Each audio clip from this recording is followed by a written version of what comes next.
2025 Clark County Clean Water Commission to order. I don't have a gavel to make it official, but here we go. Roll call and introductions. Tracy Chiravallo. Here. John Chattel. Here. Alejandra Cortez. Not present. Glenn DeWilly. His microphone is off, but I see him. Muted. Sorry about that. Here. No worries. Emily Hess. Here. Allison Schweitzer.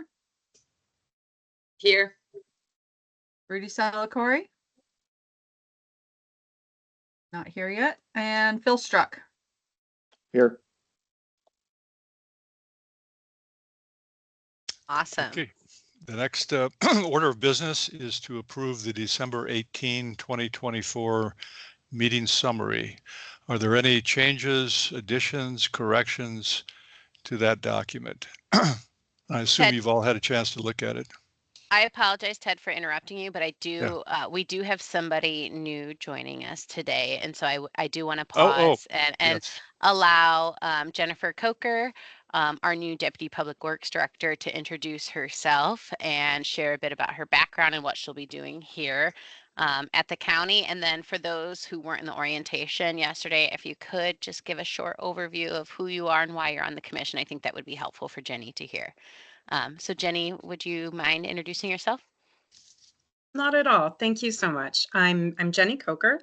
As Devin said, I'm the new Deputy Public Works Director for Clark County. I've been here 2 months. I'm a licensed professional engineer in Washington, Oregon, and California, and I have 25 years in the industry, 17 as a consultant. I designed the La Center wastewater treatment plant. I've done work in Vancouver and Fort Vancouver as well. But, you know, in the Pacific Northwest. And I have public sector experience at City of Portland, and then as a public works director running 4 utilities. I'm really excited to be here. Clark County has just so many incredible assets, including its people and all that they've accomplished this last year.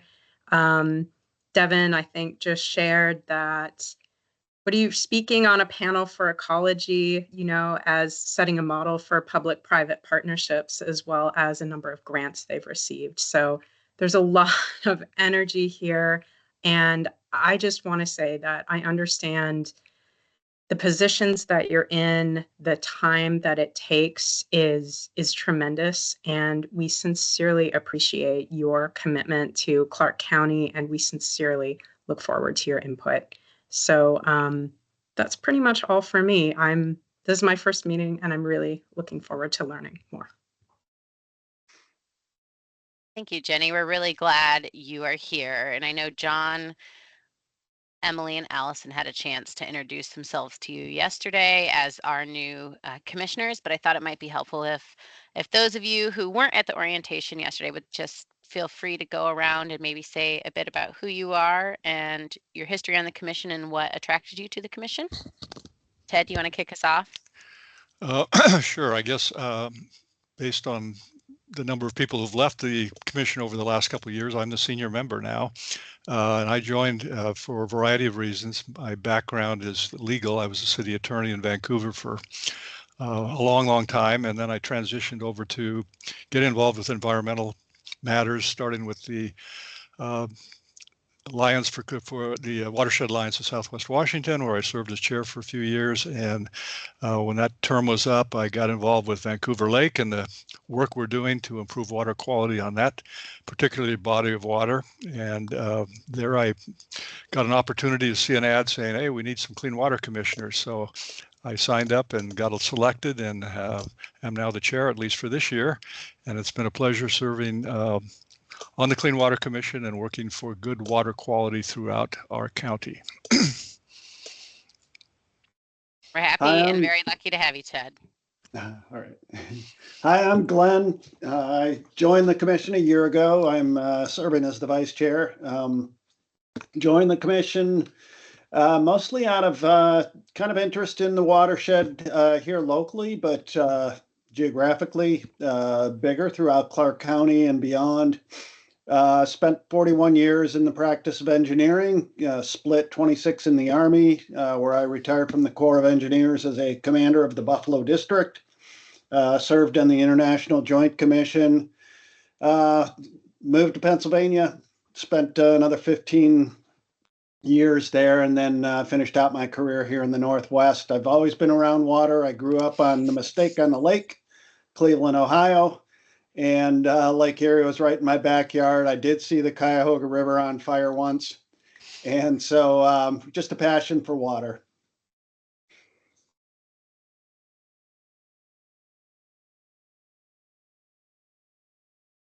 Thanks, Glenn. Maybe we can go on. Is it Tracy? Hey, I'm Tracy Chiravalo. My background is landscape architecture and horticulture, and I took time off from work to homeschool my kids up until they were in high school. And my daughter just today got accepted to a PhD program at University of Michigan, so homeschooling can work. Congratulations. Thank That's you. amazing. Yeah. I'm a kind of a climate activist, and I was out door knocking against 2117 back in October and November, and volunteer for the Backyard Habitat Program as a certifier, and I'm on the Conservation District also. Very cool, Tracy. And I'm a University of Michigan alumni. So if your daughter wants to talk to anybody about what it looks like to live in Ann Arbor, I'm happy to chat. Oh, cool. Okay, I'll let her know.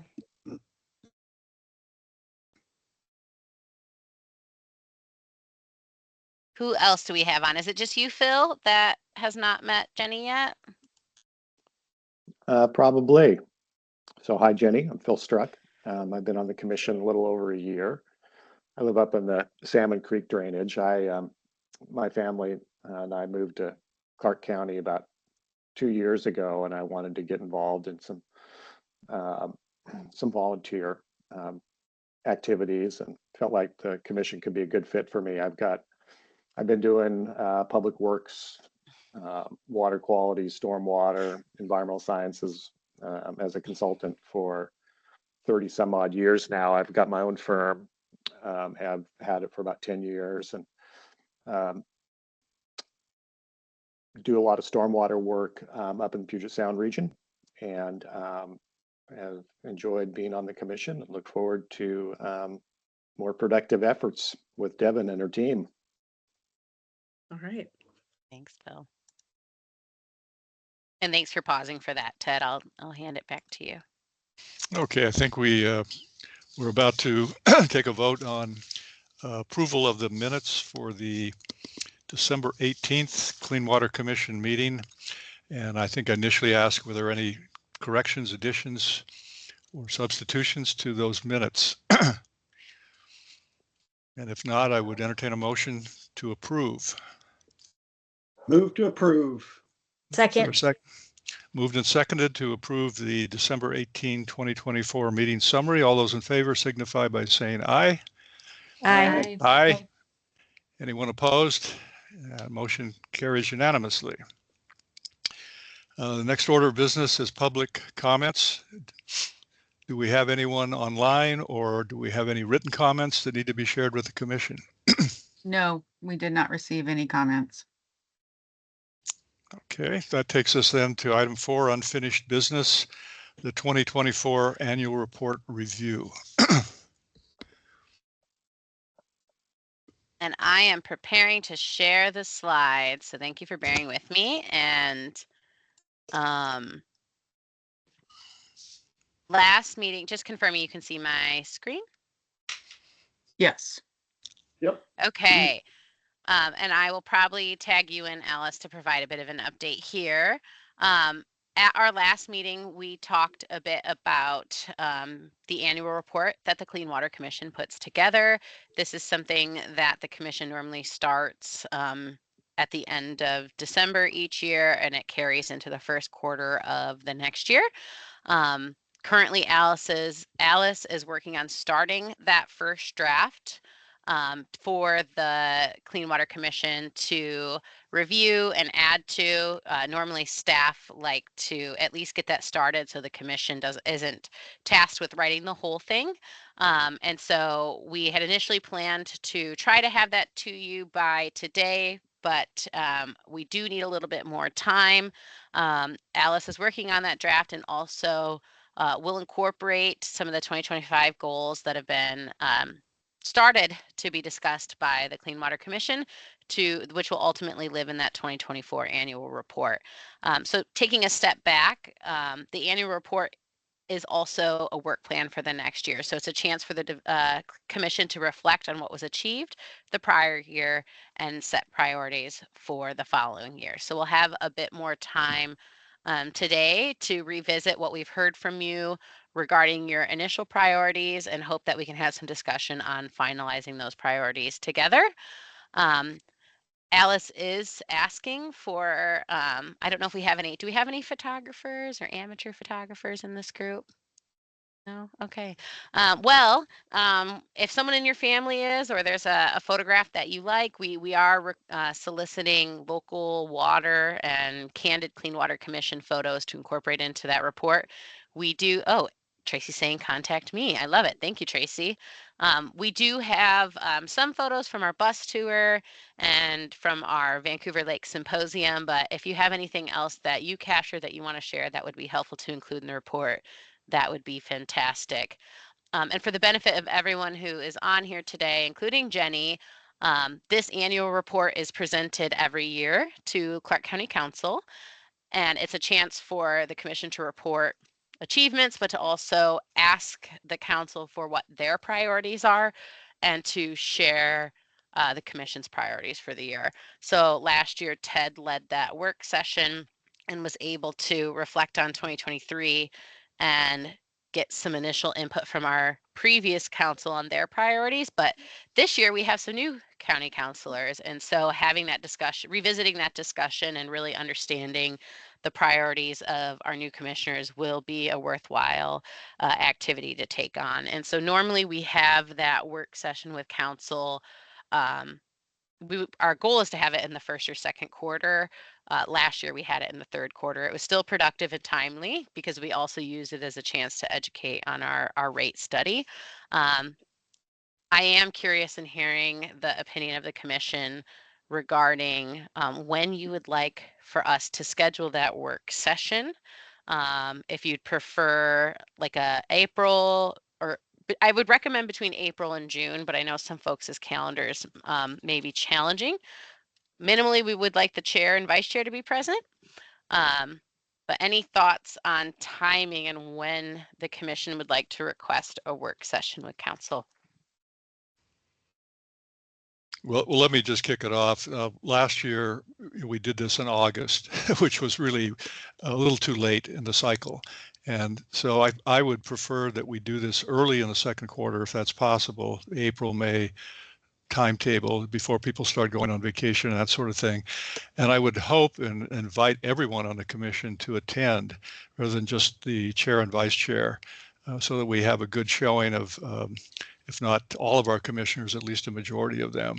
So you can hear the interplay between the council members and us, because last year we opened it up at the end and said, what do you want us to accomplish? What do you think we should be doing in the coming year? And we got a lot of good feedback. So I'd like the commission members to hear that rather than just report on it later.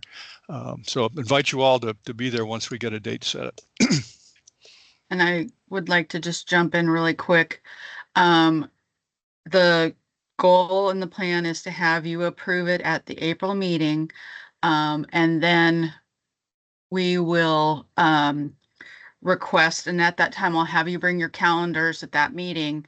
And I will have talked with the county manager's staff and the council staff to find out potential dates that are open, so that and time slots that may potentially be open for an hour slot for to present, so that what we've done in the past has been able to have it so that everybody could attend. And traditionally we have had most of the commission attend if they can.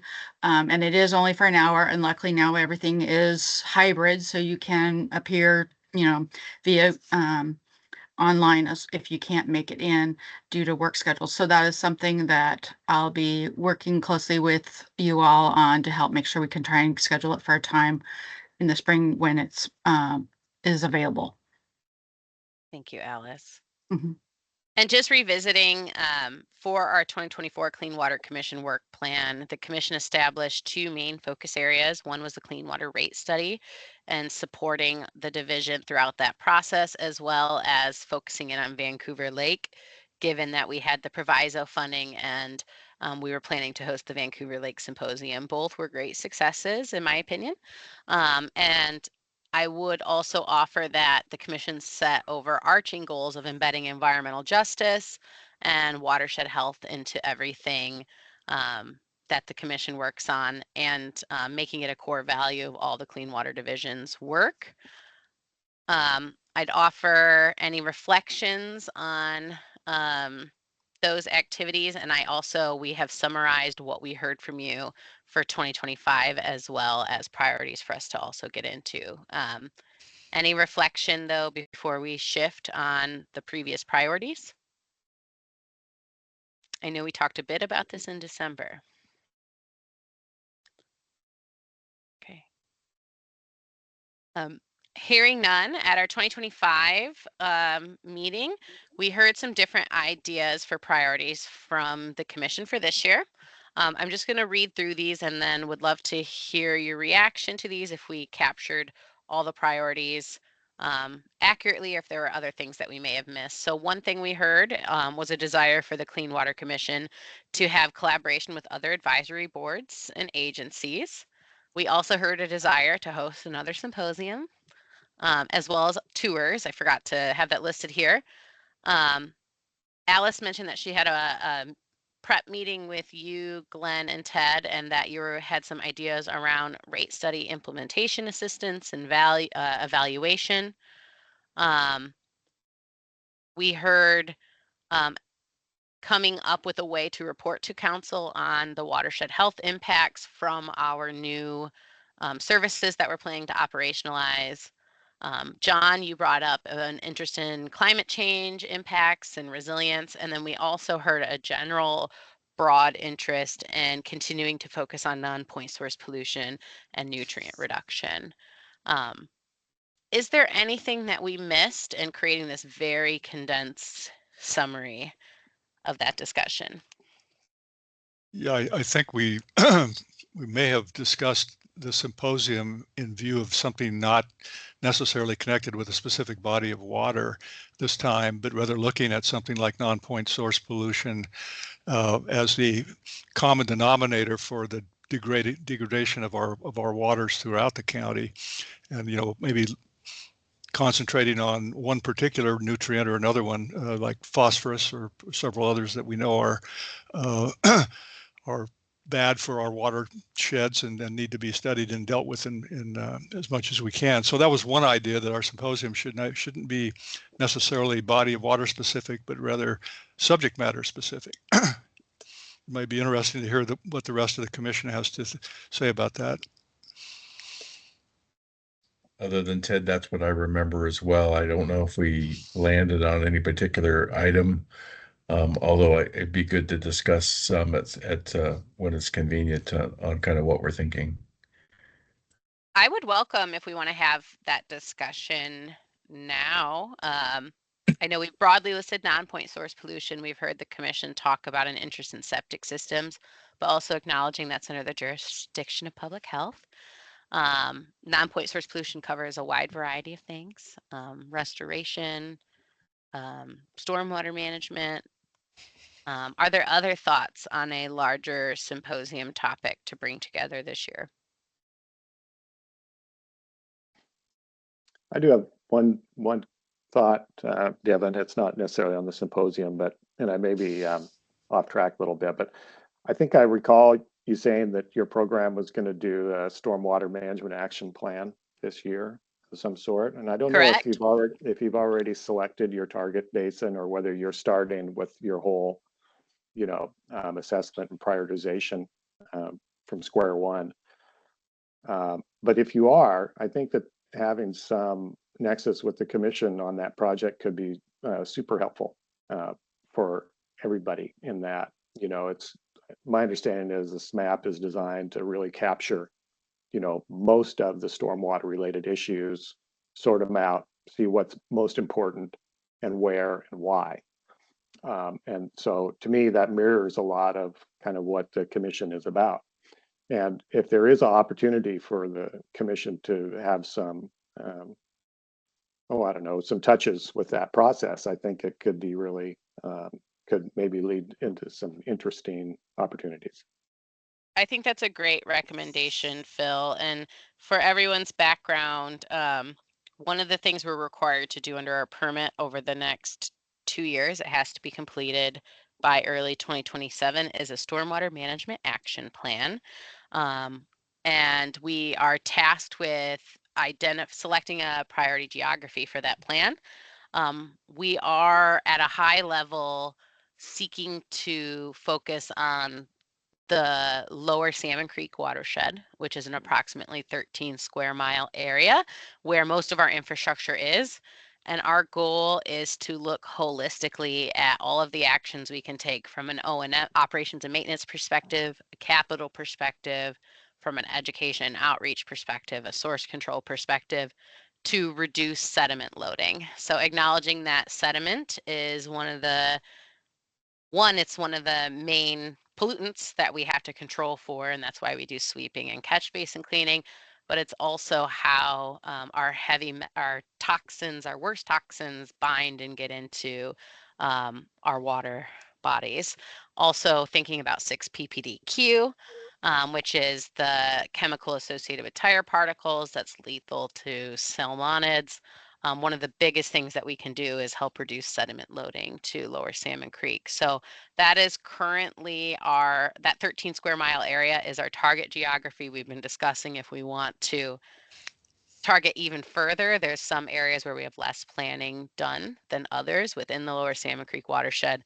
But I do think, Phil, that is a really important potential work group for us to create within the Clean Water Commission for ongoing engagement, since some of you are also subject matter experts in that area. And I think we would really value from having your insights. We have selected a consultant team, and we are kicking off our price and scope of work negotiations with them actually tomorrow. So we're still very early. The scope of work has not been finalized, but we're hoping to get them under contract within the next 2 months to begin that project. So great recommendation, Phil. Also really has great benefits to Vancouver Lake. It's one of the biggest areas that we can focus to help reduce pollution to Vancouver Lake. John? Go ahead, Ted. Oh, I'm glad you brought up the 6-PPD problem, because we know from Fish and Wildlife that there's a very robust, amazingly to me anyway, robust run of coho salmon in Salmon Creek, in lower Salmon Creek. And focusing on habitat restoration as part of this process could be equally important, because we know that the funding is there for that kind of work. And we know the fish are there. So that's something maybe we should be looking at in more detail. Thanks, Ted. Yeah, I was just going to suggest regarding symposium ideas, there may be a way we can tie a lot of things together. And what I mean by that, for non-point source pollution, I know phosphorus, my understanding, that's one of the big contributors of many of the issues in Vancouver Lake. I had a chance to be looking at the sub-watershed health map and the monitoring today. And there's certain non-point source pollutions that are driving the scores there that relate to not only water quality, but some audit health. And then also, water temperature is an issue, and that can relate to climate change. So I think it's a matter of focusing on some specific ones, perhaps, to build a symposium around, and then link it to many of the issues that are on this list, and that and some of them have been talked about in previous symposiums. I like that recommendation, John. Temperature, phosphorus, nutrients, dissolved, like just in general, focusing on water quality and connecting it. Even we could even look at 303D listings as the connection to where we have impairments and water quality actions that we can implement on the landscape. I like the idea of like climate change and nutrient reduction. I don't know how we tie those things together and make a snappy symposium title. But I'm sure we could spend 2 days, a full day on climate and a full day on non-point source pollution if we wanted to. That's where we can brainstorm. Yes. Yeah. Yeah. Yeah, I think the idea of nutrient management, nutrient control, nutrient enforcement, it seems like a common theme throughout at least, one of the past commissioners and 2 serving commissioners, council members. From their, brainstorm that would reflect, I think, some of the council's priorities too. So to kind of summarize some of the things I'm hearing as top priorities, I'm hearing nutrient management and non-point source pollution, climate change, which also has a connection to temperature impairments, and salmon recovery. And then, so I see those as 2 big themes from you. And then I'm also interested in hearing a bit more. You asked me at our last meeting to come today to talk a bit about how the commission can help us this year. And I've been giving that some thinking, but I also, Alice made me aware, Glenn and Ted, that you had some thoughts about how the commission could be providing a support role in evaluating and looking at risks and implementing the rate study and really looking at our implementation progress. Would you care to offer any thoughts there? Sure. I think when I looked at the mother of all spreadsheets that you guys diligently built, one of the thoughts that came to mind was how you were trying to capture the topic of risk. And maybe there's a color scheme or some easy way to, red, yellow, green it, whatever you want to do.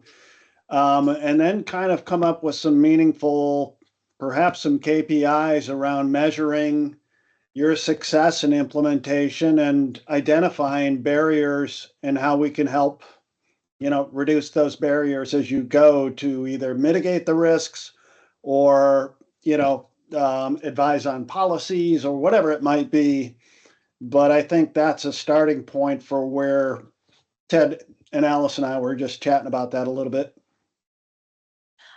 I really love that idea. I think I keep referring to it as adaptive management because we're going to need to, we have targets and we still need to work on establishing those performance measures and how we're going to evaluate, how we're going to build in checks and balances within our budget cycle, but also within how we establish our annual priorities and our 5-year priorities to really help set us up for success. And I think, Glenn, your thought about looking at those barriers and policies that could help, either policy barriers or enabling policies that we need, I think that would be a really fascinating work group to create and have some thought leadership and brainstorming around that. And of course, that would be with Jeff, who's going to be really overseeing a lot of the implementation.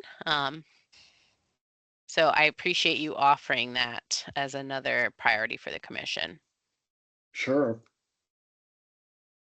So I've heard 4, nutrient management and non-point source, 2, climate and increased water temperatures, stormwater management action plan, and rate study adaptive management or risk management. I don't know how we want to refer to that. Adaptive management feels less scary than the word risk.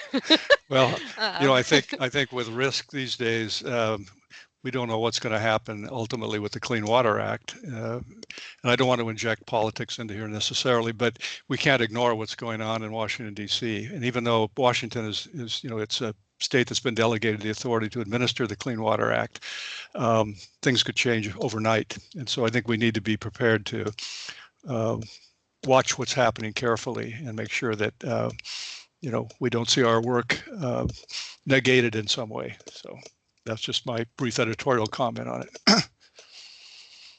I appreciate that, Ted. And on that note, I think John asked a really great question in our orientation yesterday about how we're tracking the federal changes and the state changes and how we are anticipating that that may or may not impact us.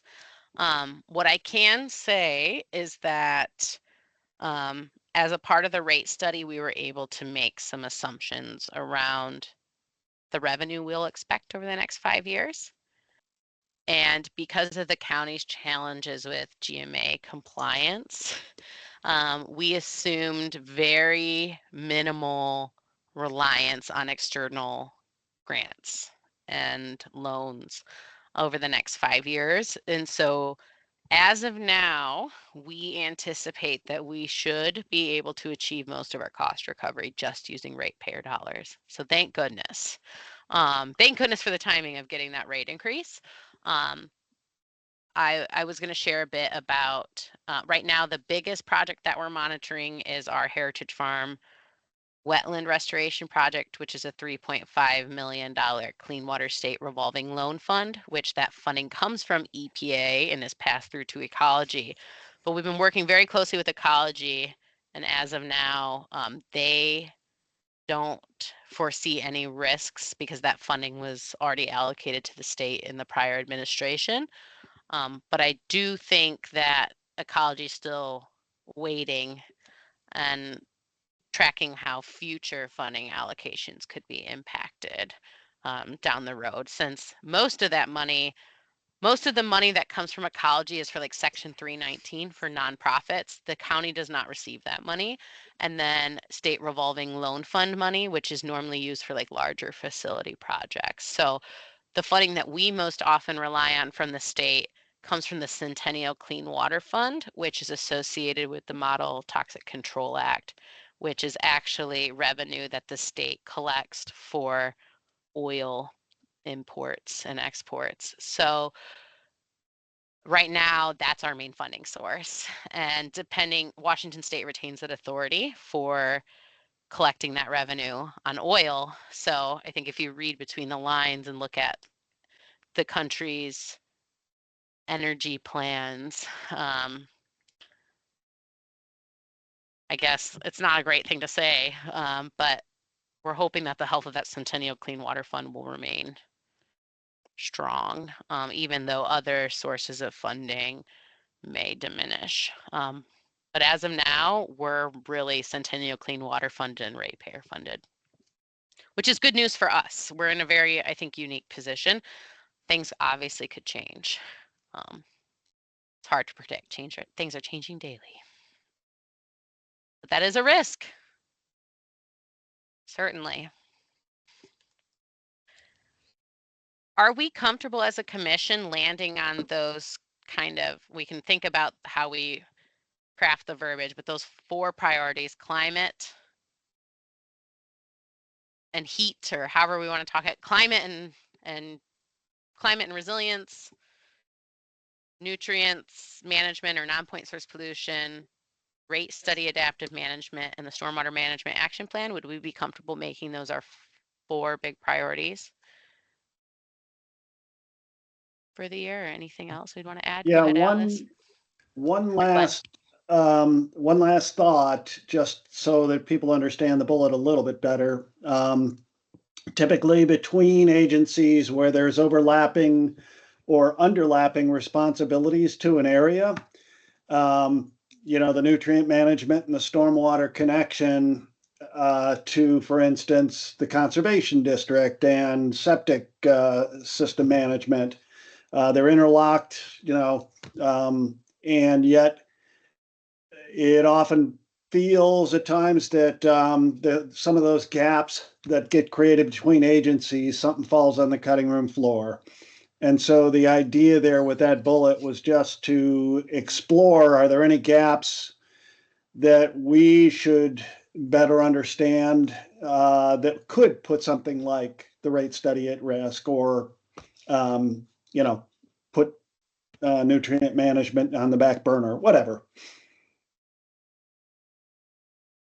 Thank you for that additional clarification, Glenn. Sure. But I think the 4 you noted, I'm on board with those, and we get much bigger than that. We're only one body. We only have so much additional time. And so, I think focus is a good idea.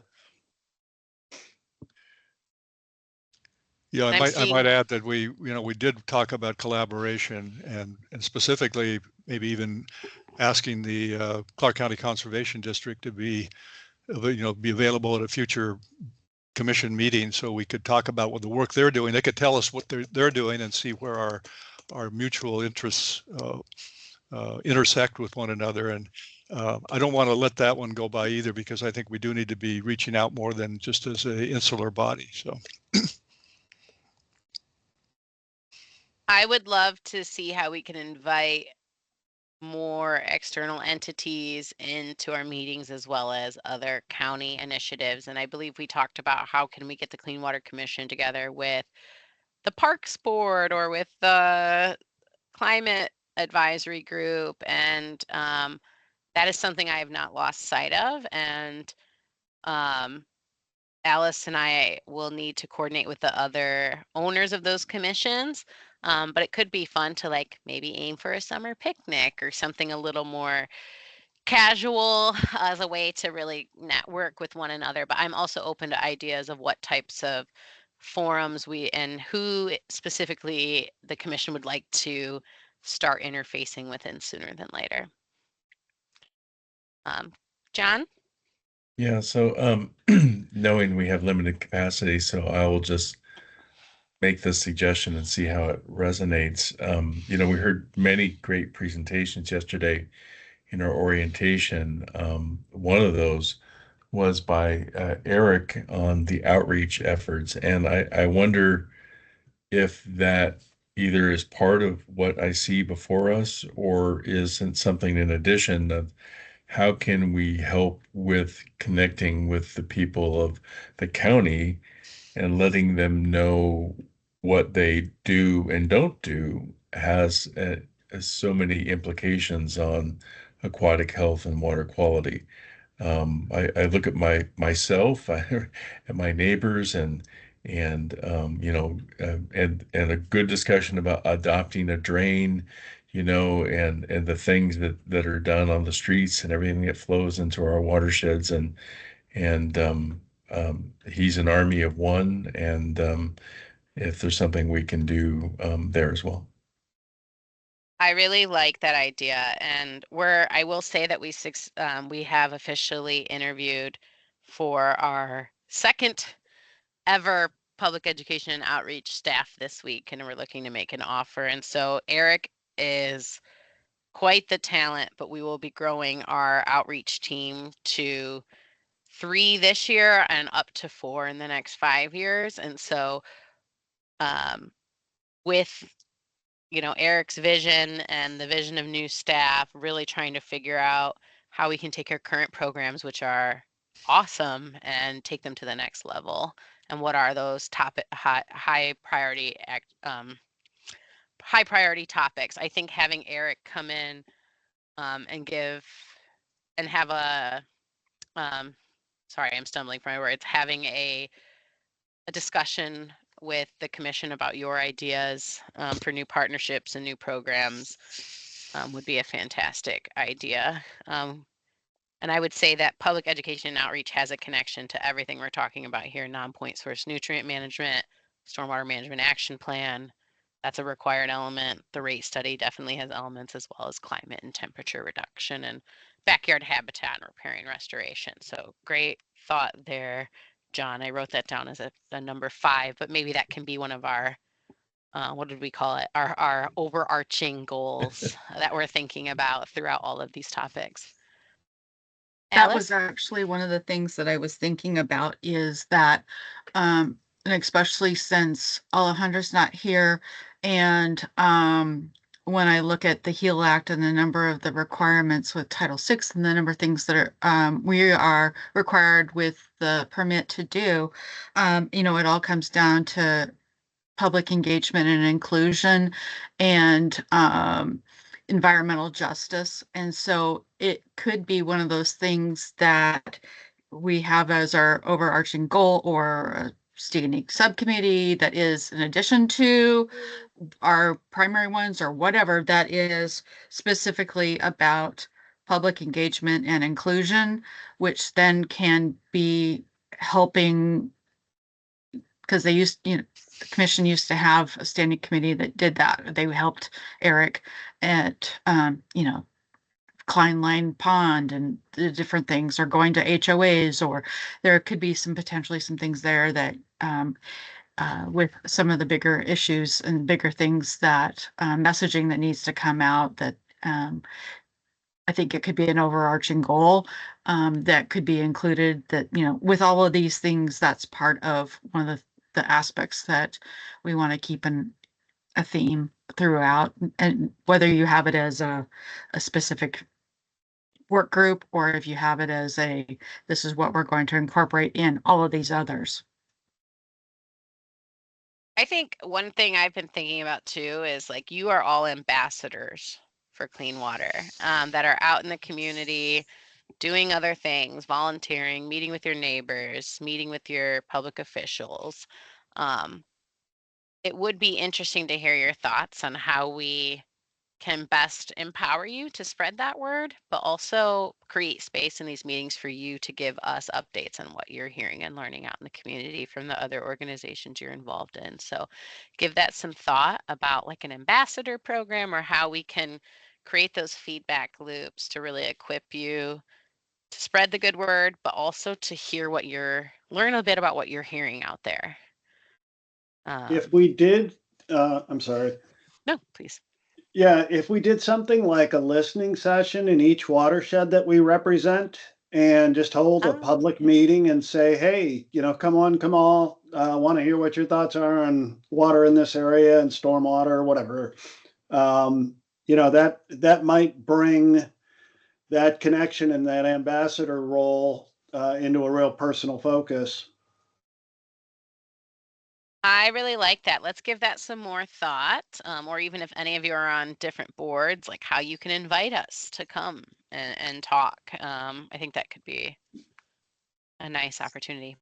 I think that's Glenn, that's a great idea. And one way to maybe get it off the ground is to talk with your local neighborhood association, or in some areas an HOA, and have them put that on their agenda.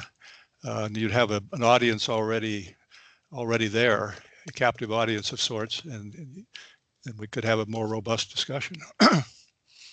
Absolutely. And I think if you tie it together with Eric's messaging, then you have a consistent outreach, and you're reinforcing the points that Eric is trying to establish through his outreach.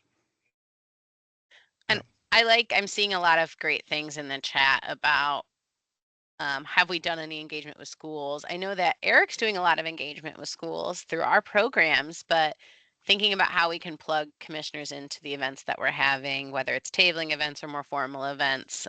We have like a student video contest coming up, for example, and we have a K through 12 monitoring network, and sometimes they need judges. And so I will make sure I put a pin in the back of my head to talk with Eric about ways that we can utilize commission interest and expertise for those types of larger public engagement opportunities. I think HOAs too is a great opportunity, as well as Adopt a Drain. We have a new Adopt a Drain program. Alice, maybe we can send out the link, but getting all of you to help spread the word to get folks adopting drains. Eric talked about that yesterday. People are coming up with cool names like Hermione Dranger, and and it's fun. It's your drain. You take care of it. And so there's lots of ways that we can create those resources. And we do have some funding for some direct HOA outreach this year around vegetation management. And so I could see an opportunity there as well. Are there any other things? I want to kind of hand it back to you and see where we're at on the agenda. I can scroll back to the agenda as well, since I'm sharing already. We had, I think we were in unfinished business, but we started to get into some of the new business as well. Yeah, I think we're at rate study update unless you have already feel like you've covered that. So I do So have a few updates prepared for you. just a quick question, just to clarify. We've got climate resilience, nutrient loading management, the rate study adaptive management, SMAP, collaboration, ambassador, public engagement, inclusion. Is that accurately capturing the goals and priorities for 2025? Do we need a motion if that is the It case? would be ideal. It would be ideal if that is something, because I know in the past that's something you've voted on. sure, we can do it as a motion, but I would add the caveat that we might want to modify that as we move forward in the year or two. Oh, absolutely. So let's make sure it's a living document. So yeah, are there any changes to what Alice has just summarized? Additions or changes to what she has laid out as our goals? I'm good at this time. That sounds good. Okay. All right. Well, then I'd entertain a motion to approve the goals as Allison has set out for the 2025 work plan. I I'll second move the to, motion. okay. Sorry. Somebody moved and somebody seconded. All right. Who made the motion to? Tracy moved and John seconded. Oh, That's okay. what I got. All right. Moved and seconded to adopt Is that how it the went? 2025 goals. All those in favor signify by saying aye. Aye. Aye. Any opposed? No, motion carries unanimously. I'm so excited. And as a follow-up, we'll have Alice send around these 5 priorities so that you can self-select which groups you want to weigh in on, I think as a primary and a secondary. I think I kind of have a sense based on what folks were talking about today, what you might be interested in, but I don't want to assume. So we'll have that as a follow-up to this email, to this meeting. Okay. Okay, so were you going to continue updates on the stormwater rate study? I do have just some general updates for folks, some to walk through today, and I'll try to be quick so that we can make sure we're out of here on time. So a couple of things, exciting news. The Clean Water Division, we submitted 4 grant applications last October to the Water Quality Combined Grant Funding Program through Department of Ecology. Every year around this time, Ecology shares their initial recommendation for who they recommend for funding through what's called a draft offer list and a draft offer and an intended use plan. That came out today, and I'm excited to announce that all 4 of our applications we submitted were recommended for funding. It's wild. And so here's a summary. I apologize that that's probably a little small. So in total, the proposals that we submitted were approximately up to $1.8 million in revenue.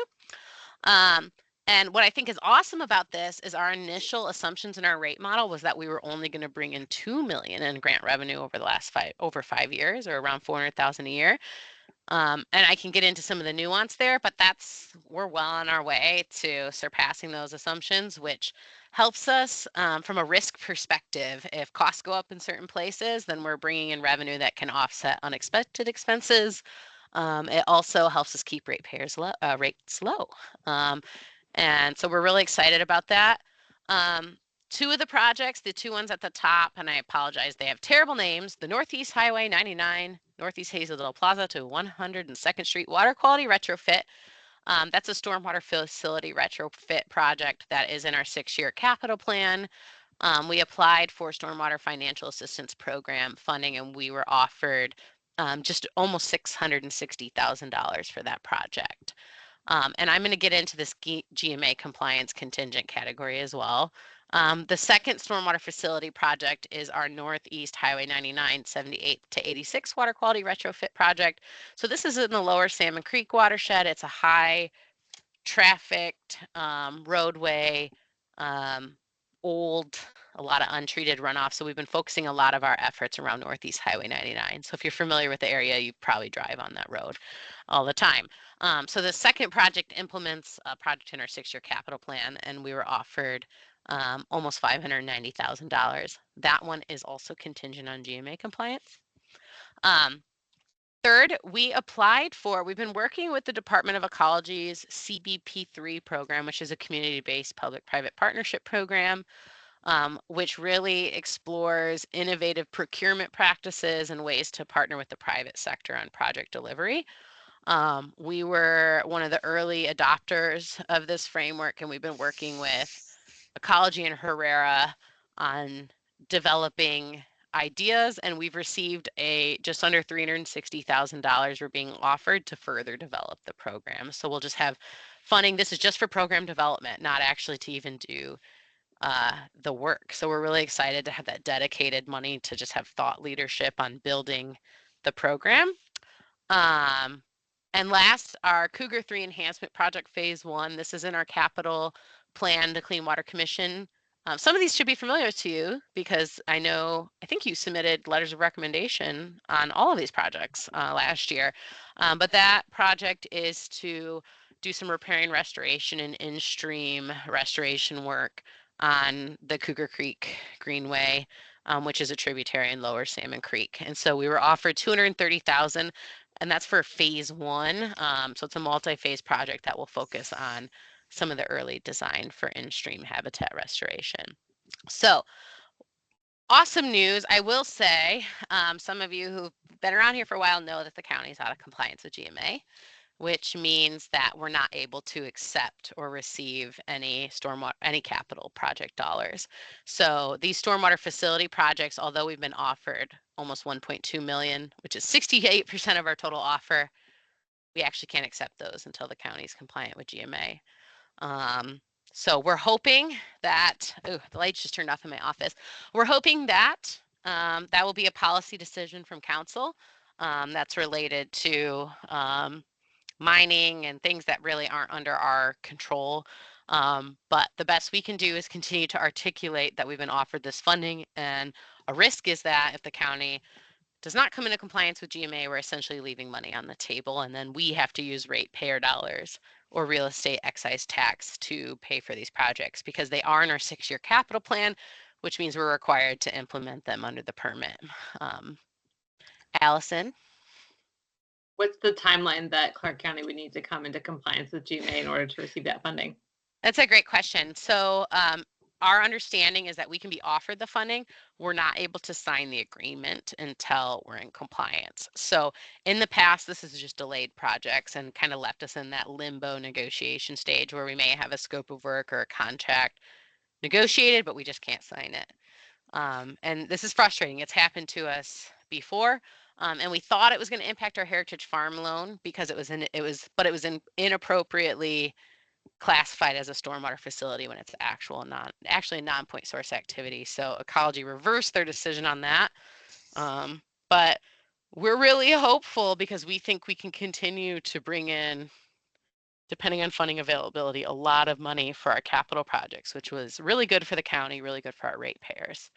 And so we're hoping with our new council that they'll reconsider their GMA compliance. I will say it's probably a little above my pay grade to mention, but I know that the county is currently in an oral argument phase with the Supreme Court on this for Washington State. So. Well, I was going to ask you that question, is whether the new composition of the council might go back and address the whole mining overlay issue out there again, but you're saying that's probably not going to happen until this case is argued at the Supreme Court level? I don't know if I want to speak on that. I will say that last fall, the council did have a public hearing when they heard that our Heritage Farm loan was on the line. They did bring a public hearing back to remove the overlay. And then the Granite Construction, who's involved in the case, came and they strongly requested that we don't do that since there's been so much resources invested in this current case around the industrial overlay in the mine. I don't know what the council will do, if they'll reverse a decision or just wait for this to play out at the Supreme Court level. And I know that first oral argument happened last month, and so not sure how long that will take for the Supreme Court to deliberate or what happens after that first oral argument. But hopefully we'll have a resolution on whether or not the county won the case versus if we didn't, which would then require the council to remove the overlay and go back to the start, and then we would be in compliance again. Glenn? Yeah, given the council's composition now too, is it worth writing another letter of endorsement for these projects and tapping that again, or let it lay until Supreme Court thing kind of plays out? I think right now, so here's the timeline on this. I think it would be premature to do anything now. What we know is we're on the draft offer list. And on the next slide, I actually have, I was going to read a little bit more about the projects, but I'll make sure Alice gets this out to you. Oop. The next step is that the final funding allocation, we're on the draft offer list, which is essentially Ecology making a recommendation to the state legislature. And then it's ultimately up to the legislature to decide what they want to allocate through the budget for the 2025 to 2027 biennial budget. So they'll be looking at, what do we have in MOTCA? What do we have in Centennial? How are we going to allocate this? And do we agree with Ecology's recommendation? So we still, we won't know if we get the funding until the legislature approves the budget. So we'll know in July. Ecology also made it very explicit that they're still monitoring changes to federal funding availability, but MOTCA and Centennial are both state funds, so we feel pretty good about it. And then in July, if we're offered the funding and we're not in compliance with GMA, it can take up to 6 months to negotiate and sign these agreements. So I would be looking at needing the county to be in compliance with GMA by January 1. And so I'd say between July and January, we can revisit this topic and talk if we need any sort of commission involvement. But I think it's kind of tricky because us as staff, we can't make any sort of recommendations around this. Of course, you as commissioners who advise council, you do have the ability. I would just ask for us to be coordinating, and so I can make sure my leadership is aware if you plan to write a letter or anything regarding this. It's a tricky one. Very. We're hoping, we're hopeful. I'm really hopeful, but essentially when we get the final offer letters from Ecology, it will say congratulations. And how we first found out about GMA compliance issues was they actually listed it right in the letter that said, well, you can't sign this agreement because, and so I'd say until we have that letter in hand, I think it's appropriate to just kind of hold and wait and watch. Good. But we do know that those stormwater facility projects are ineligible if we're not compliant with GMA. So it's pretty safe to say right now we're not eligible to receive those funds. We'll hope that changes. 1.2 million is a lot of money. I did want to go back and mention, so there's a little bit of information about what each project is in here, and I can make sure you guys get the links to the draft offer list. There was also a blog, and we were quoted. Next week, there's a community-based public-private partnership learning network. Anyone can sign up to go to this. This is being hosted by a group called Environmental Incentives in partnership with Ecology. But they're going to have a panel discussion, and all the successful recipients of this community-based public-private partnership funding will be on a panel to talk about our applications and what we hope to achieve. So I will be speaking for about 5 minutes, each of us, and so you can hear not only what are we planning to do with this funding, but what other municipalities are planning to do with this funding. I know, Allison, you work for King County. Is King County planning any CVP3 work? Yeah, we also had a proposal accepted for that. Congratulations. Would you be comfortable sharing what you're doing? What's it focused on? What area of your work? I think ours is more like an exploration of what it would look like to implement at King County, but we're talking about implementing it within a specific watershed regions, the Green Duwamish watershed within King County. And so we're exploring what it could look like to have what's called a watershed outcomes bank to basically work with a third party to pull together money from different sources and revenues and kind of act as the hub for different entities to then partner with that hub to do regional retrofits across the watershed. So it's a concept that a lot of other regions across the state and across the nation have actually implemented and done really well. The Chesapeake Bay has done a great job of it. I think there's a great example in the Snake River, reducing nutrient loading, because a lot of jurisdictions just work on very piecemeal funding sources. Like Devin just showed, right? We worked so hard to apply for like a chunk of money, but they will be working probably with like millions of dollars, not just like $1 million. So yeah, really exciting. I look forward to attending that meeting on the 12th and would encourage others to attend if you're interested. Awesome. Thanks, Allison. And it's really it's a new model that really acknowledges that public sector does not have enough money or enough resources, and there are barriers to achieving all the things we need to achieve. So it looks at how do we use different procurement mechanisms, and how can we also leverage like private sector funding to achieve greater impacts. And it also there's some really complex bonding and funding mechanisms as well that involves big banks. And there's a lot of this work that's happening on the East Coast and in the Midwest. And so I'm really excited to see Washington making this investment to help municipalities learn how to use these like alternative procurement methods to deliver stormwater projects. Ours is specifically looking at, we have a challenge with our public works maintenance team has had a challenge managing all of our bioretention facilities. Like managing bioretention facilities takes a very unique, advanced understanding of vegetation, soils. They're different than traditional like gray infrastructure facilities or like a detention pond. And so our project is going to be working to develop a training program for landscapers to learn more advanced vegetation management, and to really focus on that as a workforce development opportunity, really targeting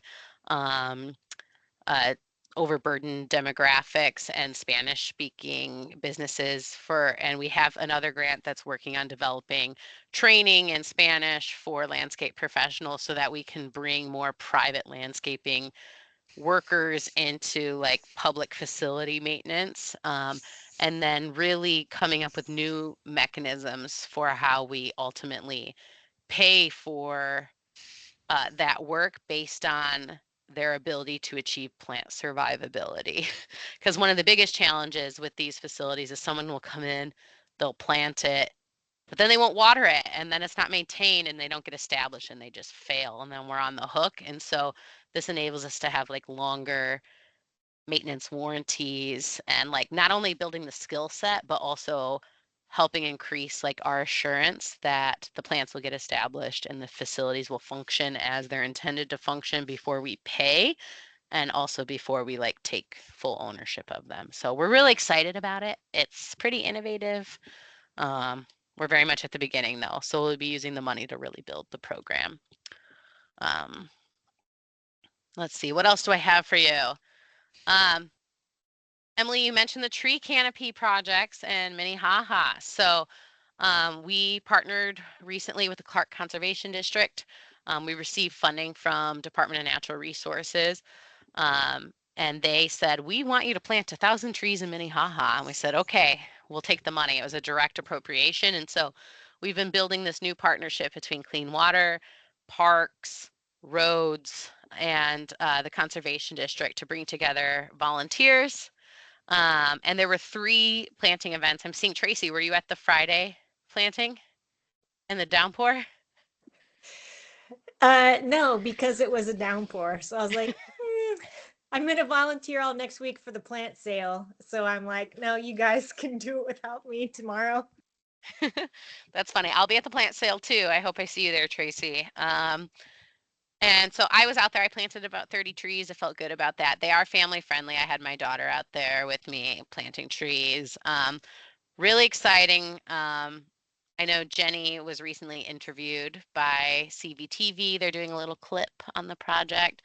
And we're also, in addition to the parks planting, there's some free tree giveaways happening, as well as some right-of-way street tree planting. And this is kind of our early pilot. We don't have a formal urban forestry program. So this is this is really a test. I would say we don't have a formal partnership agreement, but I think it's been really inspiring, especially since there's been so much positive press and the events went really well and were a great collaboration. And so my personal hope is that this will inspire us to really institutionalize and build a more formal program. Additionally, part of this, one thing we haven't talked about is that we had a whole urban tree canopy assessment done of Clark County's urban growth area.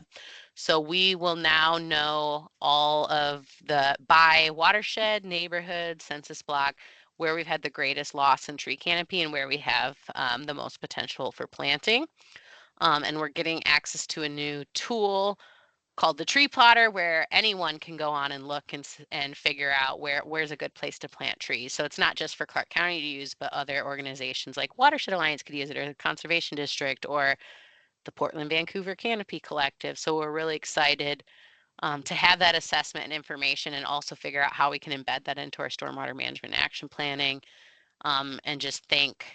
And also our comprehensive plan will be using it to take a look at how are we protecting trees, and are there different, we're tasked with in our permit to develop goals and policies around tree preservation and restoration over the next 5 years. So we're really excited to be in the middle of this project.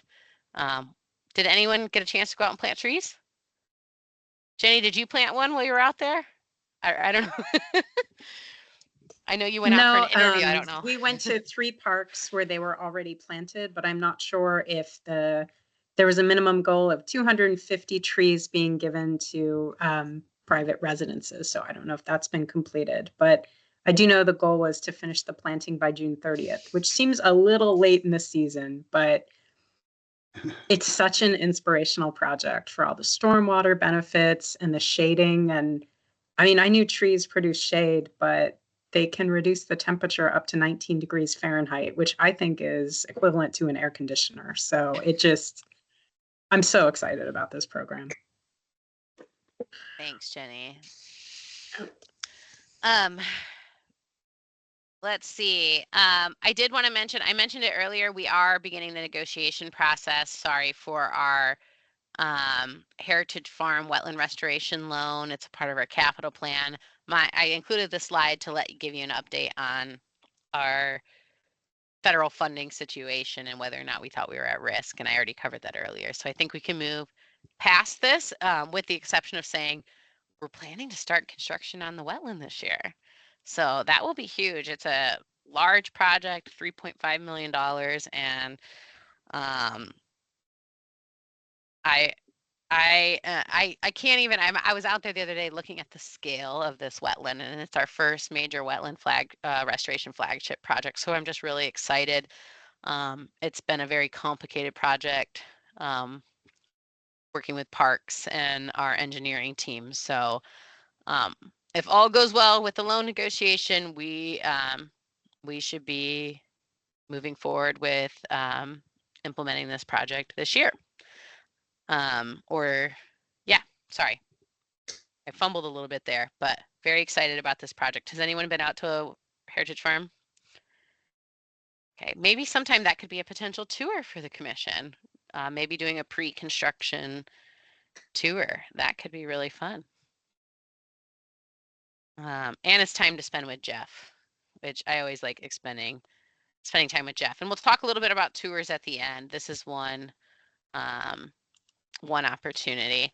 But I did want to quickly, while I have you, just go over some final rates, stormwater rate study stuff. And so rather than going through all the services, which Glenn, I heard you say you were poking through the spreadsheet. Were you able to find an early version? I know last meeting, the commission asked for a full list of all the services that we are planning to deliver. And we have some abbreviated lists that are really kind of cleaned up for the public.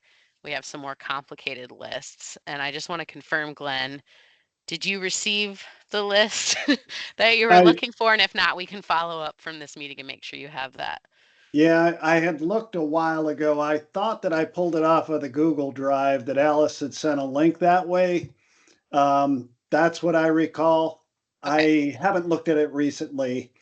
It was just in preparation to try and at least advise any of the council members when they were in the voting on ramp, just to kind of be more conversant with things. And so, Well, this is a note as an I owe you, or we owe all of you this list of services so you can look through it and see the associated costs as well as the year that we're planning to implement. So apologies that hasn't landed in your inbox yet, but want to make sure you have that to know what we're planning to operationalize over the next 5 years.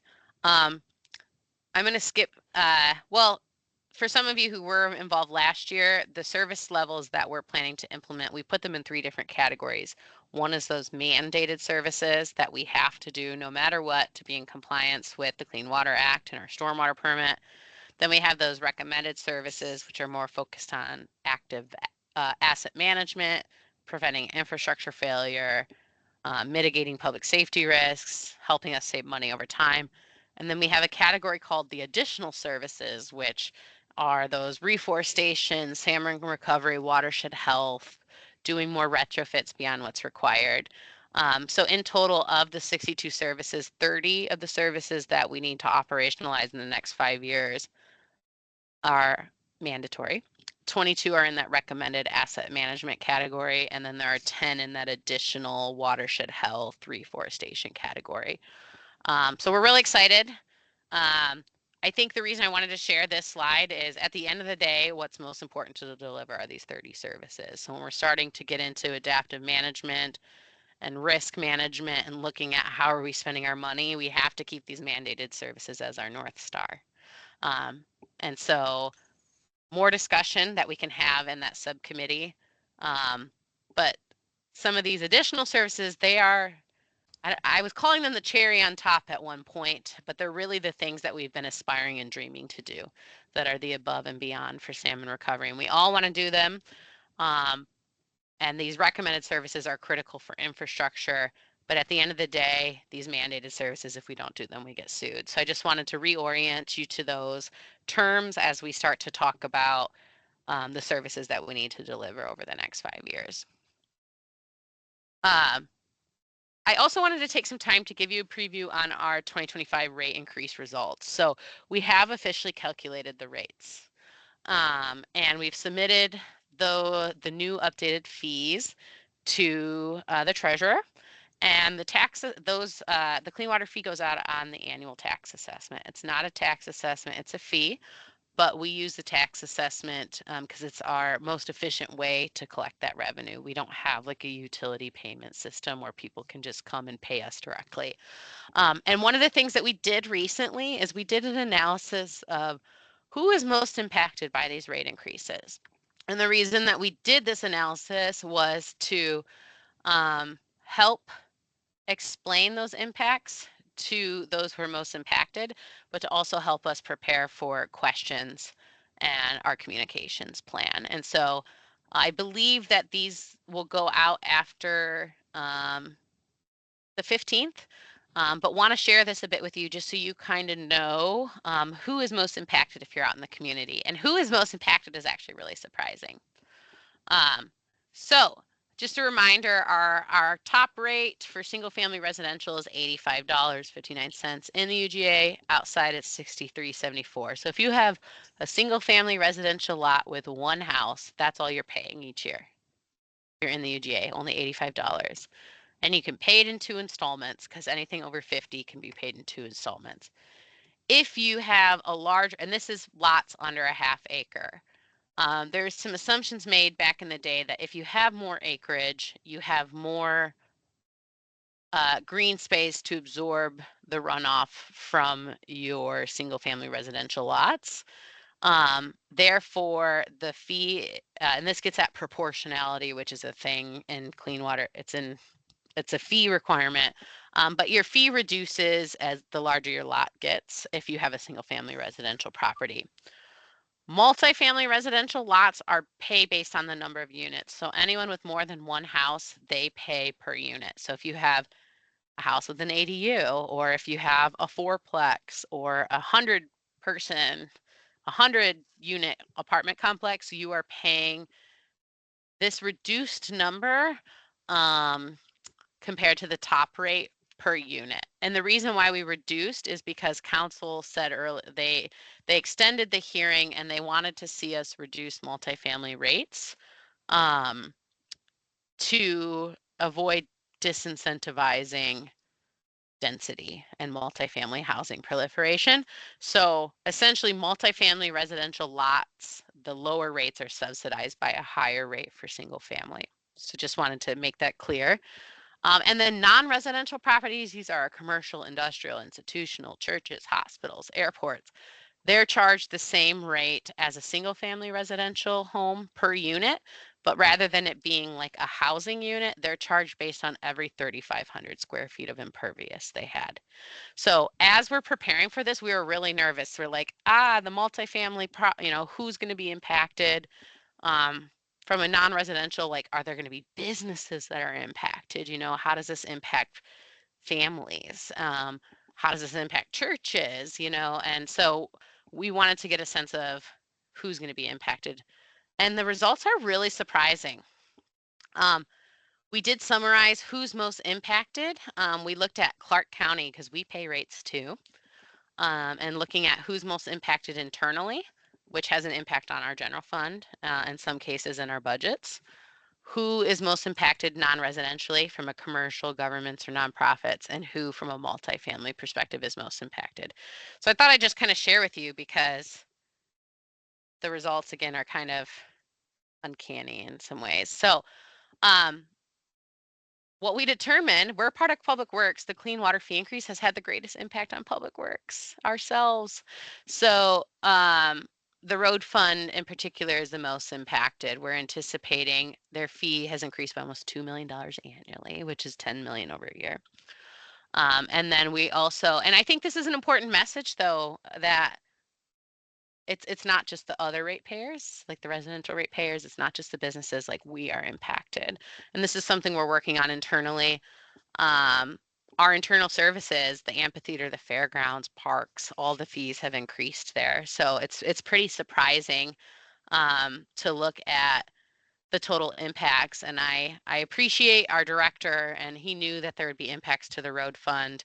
It is really substantial, but they are paying for us to manage their stormwater.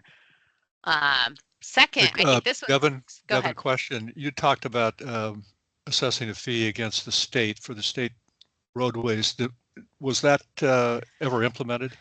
Oh, you're so good at recall, Ted. So we have the ability to assess a fee to WashDOT, but they have RCW that says we can only assess them a very low fee. And they also have RCW that says if we collect money from them, we can only spend it on projects that benefit them. So previously there was a decision made, we were only collecting like 80,000 or something a year from them. So the cost to put together the plan to identify and come up with projects that were WashDOT beneficial for us to collect their money and then implement projects for them, it didn't make sense for us. Like it was going to cost more to have the person and to do the planning and to operationalize the project. So we haven't been collecting money from WashDOT. I will say though, recently WashDOT has changed their restrictions and they are giving us more latitude on what we can spend that money on. It can be on, and Washington State has this fund called the Move Ahead Washington Fund where they're wanting to do more retrofits on roads aimed at 6 ppdq reduction. And so we're revisiting the potential of starting to recollect funds from WashDOT again. So part of that stormwater management action plan that Phil mentioned will be looking at those WashDOT project opportunities in Lower Salmon Creek, so we can start to get a sense of where we could do that work if we were to start collecting revenues from them. So at this time, Ted, we are not collecting those revenues, but we are investigating projects to determine if it's beneficial, because otherwise we just collect it and we have to hold on to it. And we really can't do anything without going through their approval process of how to spend it. It's really administratively burdensome, unfortunately. And I know Vancouver's had a really hard time with it as well. I remember when Annette Griffey was there, she was saying that we can't just use this money to plant trees or to do projects just anywhere. It has to be very specific to treating runoff from the road, from the highways. So it is something we're revisiting. Can you remind me, Emily says, approximately what the total annual increase this rate change is likely to provide?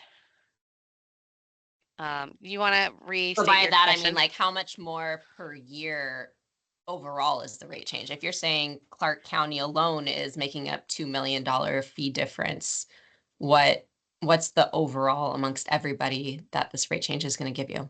Yeah, that's a great question. So that is just one department. And so Yeah. right now our current budget is approximately, our previous budget was around $8 million. We're expecting to generate now up to $14 million in revenue. So we've increased our budget by $6 million approximately each year. So it's a well over 50% increase. So over the next 5 years, we're estimating approximately 30. And the increase more million alone dollars. from Clark County roads is 2 million of that 6 million increase. It's substantial. That's huge. Well, Yeah. roads are the largest source of imperviousness. So we really appreciate their contribution. It is one of those challenging things. And I shared that because, and we will continue to, one of our talking points will be like, we are paying this too. We are impacted as well. On that note, I want to kind of shift a bit. We looked at our non-residential property owners. These are commercial nonprofits, governments, and these are properties charged based on 3,500 square feet. And we were really nervous that we were going to be really impacting businesses out there. But of the top 10 most impacted non-residential property owners, it's all public entities with the exception of one. So during a time of really challenging funding, you see that, Vancouver School District is the #1 impacted, followed by this Lake Merwin Campers Hideaway Association. It's a really unique private campground in North Clark County they're the only private entity in the non-residential category that is in the top 10 most impacted. The rest are school districts, Washington State University, Clark Public Utilities. That is something we're going to have to work through from a communications perspective. We have previously had some reduction programs for schools, but their fees were so low they didn't take advantage of them.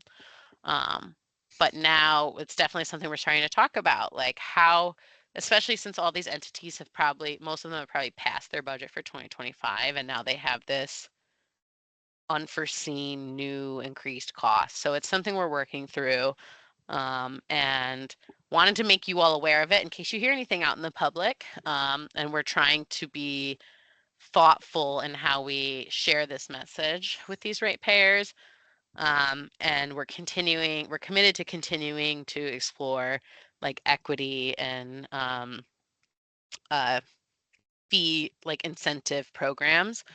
I will also mention like these can all be paid in two, and then any disabled property or senior property automatically, if they've applied for exemptions through our tax program, they have their bill reduced.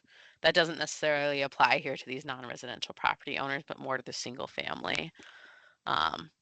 Allison, do you have a question or thought? I'm curious, what language does Clark County provide when a private, or I guess public entity, is asked, like, what value do I get out of these increased rates? What's our messaging for that? Yeah, that's a good question. So the value really is it's reduced localized flooding, it's streets and public areas that drain, it's clean water in our rivers and lakes. People are very passionate about Vancouver Lake and Lacamas Lake, and this money goes directly to helping keep those water bodies clean. It also helps provide services to businesses when we have more source control inspectors who are able to go out and like work and provide technical assistance. Same with HOAs. We're directly funding that technical assistance to HOAs by adding more capacity to go out and work with them. So that's some of our messaging. I will say we are currently in the process of finalizing our FAQs and updating our website. And so you're seeing this kind of hot off the press, and we're that messaging, the final FAQs and talking points, as well as how we plan to respond to emails and process a potential influx of questions that we could receive. We've been working on that very much so right now, because one of the things is we also have a dispute process where people can say, hey, I don't agree with this. I took out that concrete pad on my property that you're charging me for. Come take a look and you should reduce my fee. And so that is something that we also are preparing ourselves for, as well as a potential influx of people who are upset about this. And our message is also like, we went through a very robust year-long process with council. We did community listening sessions. We did a survey. There were multiple times for people to weigh in. At this point, like, this has been adopted, and here's the benefits and the services you're going to get.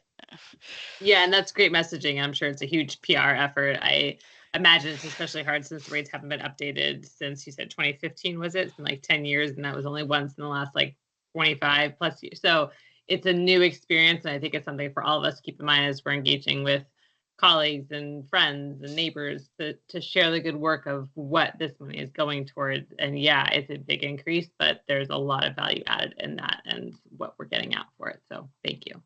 Yeah, of course. And I would say another thing, like, you may get questions about this when you're out there and you say, hey, I'm a clean water commissioner. Wait, what about this big rate? It messed up my brother-in-law's business, and now they're paying double.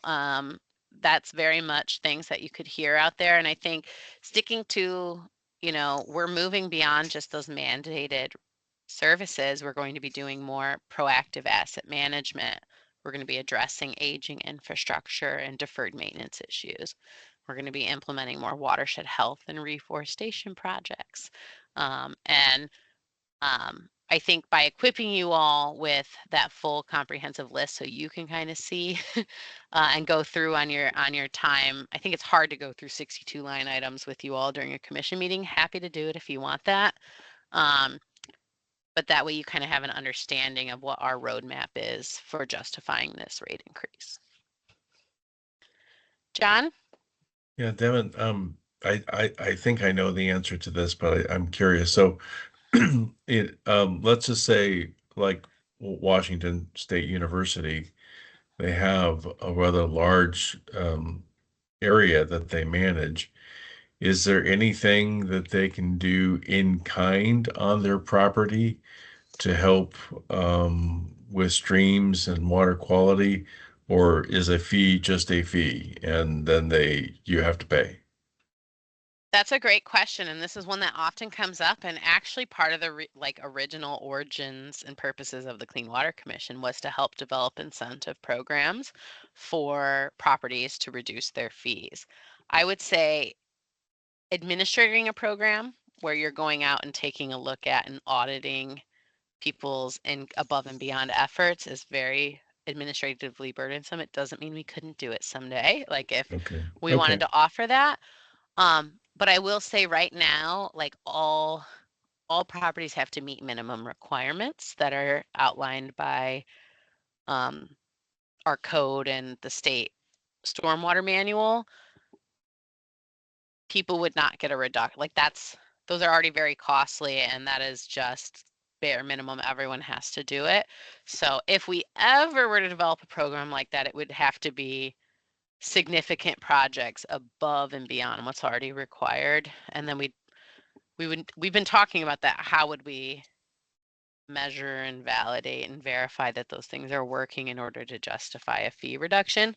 I don't know, Allison. Oh, you just went off camera, so I don't want to call on you, but I'd say we're still in the early research phase to really understand how other municipalities are doing that.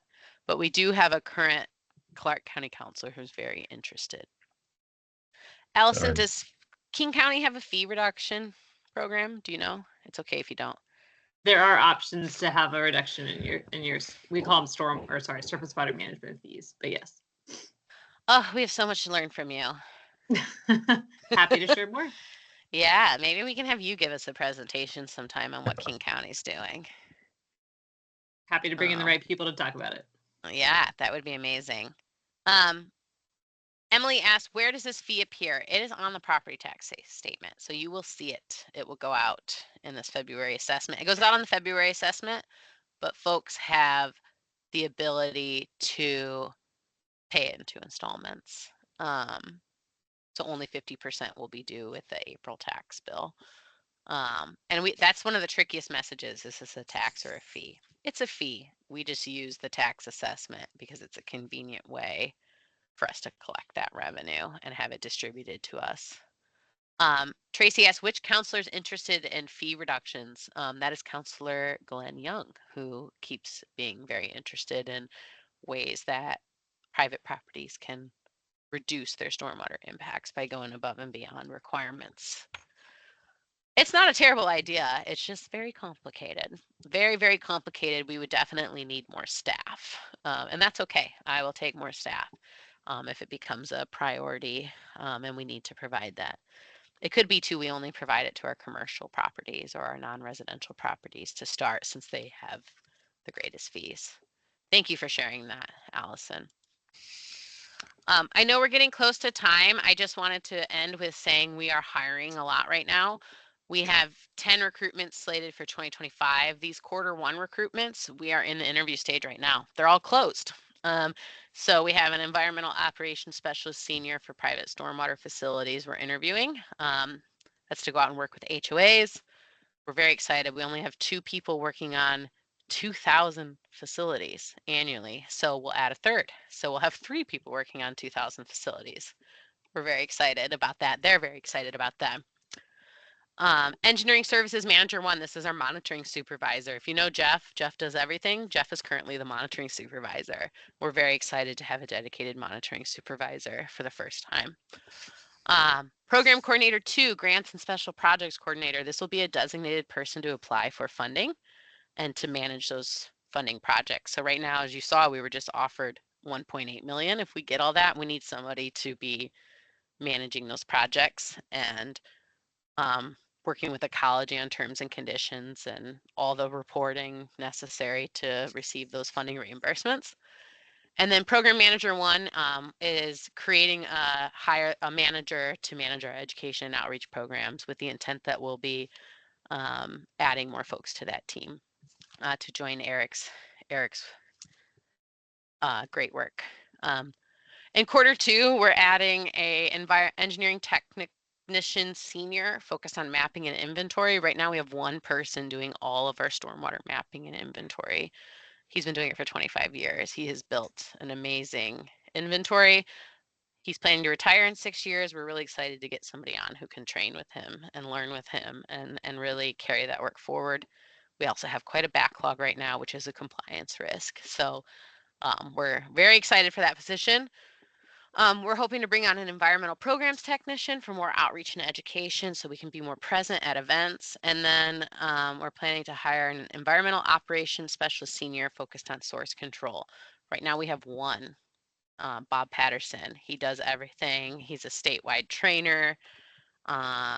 He is responsible for all businesses that produce waste in the county. So he'll have an additional person to work with him, which we're very excited for, and train with him because he's nearing retirement within the next 10 years as well. Q3, these are kind of the fun ones, I think. We have, all of them are fun, but we have funding to hire Lakes and Watershed Coordinator for the first time. This will be awesome. As well as NPDES permit program support. So those of you who've met Rod, he's been here for over 30 years since the inception of our program. Rod will eventually retire. and that will be a great loss of institutional knowledge. So we're excited to have somebody come on and be able to provide that support and really train and learn alongside him. And then finally, Jeff is going to get a right-hand person as an engineering services manager one, focus on asset management. So that's a higher level position who will ultimately manage 2 inspectors we're hiring in 2026. So we're very excited. All these people are coming this year, which means we're thinking about where are we going to put them? How do we get them all computers? How do we get them vehicles? What does that take? So this is just, I'm not going to go into this in detail, but every line you see here in purple is new and it's paid for by the clean water fee. And this is across Office of the Deputy Director, County Lands, Clean Water, Roads and Maintenance. So we're really excited to be adding capacity across multiple divisions, because I talked about it yesterday. We have service agreements where we're working. We use the capacity of other divisions to do our work. And so we're also trying to increase their capacity as well. And that includes 8 positions in roads. So we'll have 3 more water quality maintenance staff, 3 pipe inspection staff, another dedicated street sweeper staff person, and an additional drywall inspector. So lots of really cool stuff happening this year. Lots of ongoing projects and new RFPs as well. But I think how can the Clean Water Commission help most? Really, I think supporting us on these new RFPs. Not just developing the RFPs, but selecting the consultants, providing input on the scope of work. And then this adaptive management. Are we implementing the services we plan to implement? Are we spending the money as we assumed? Are we short? Are we achieving the water quality outcomes? Do we need to adjust our assumptions or bring in other revenue? And so I think that falls in line with what Glenn was talking about earlier about rate study risks, barriers, adaptive management. Like we will really kind of need that oversight and counsel from the commission to help us check our assumptions and adjust our assumptions. I think that's all I really have for you today. I do want to pause before we go to the staff liaison report and see if there are any questions. But also, Ted, you weren't at the Vancouver Lake Technical Advisory Group meeting last week, but I know Jenny, Glenn, and Tracy were. I would welcome any thoughts or insights on our recent Vancouver Lake workshop if anyone would be willing to share.